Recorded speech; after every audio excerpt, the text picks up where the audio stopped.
Hi అండి, అందరికీ నమస్కారం. నిన్న జరిగిన బీసీ సింహగర్జనకి నేను చాలామందిని తీసుకెళ్ళానండి. కార్లు బస్సులు వేసాను. దగ్గర 800 లోపు తీసుకెళ్ళాను. చాలామందికి పెట్రోల్ కూడా సహాయం చేశాను. నా వంతు కృషి అయితే నేను చేశానండి. నేను చాలా హ్యాపీగా ఫీల్ అవుతున్నాను. చాలా ఊళ్ళు తిరిగాను, చాలా అలసిపోయాను కూడాను. 4 రోజులు రెస్ట్ తీసుకుంటే కానీ మనిషిని అవ్వను. నిన్న రామచంద్ర యాదవ్ గారు చంద్రబాబు నాయుడు గారికి 30 రోజులు టైం ఇచ్చారు.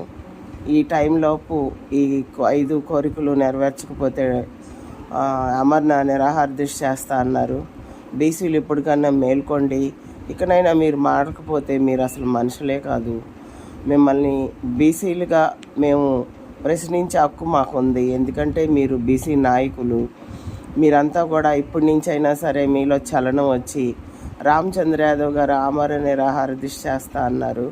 అంటే అది ఎంత పెద్ద త్యాగమో ఒకసారి అర్థం చేసుకుని మీరు మారి ఆయనకు సపోర్ట్ చేయాలని కోరిక. జై ఆర్సీవై, జై బీసీ.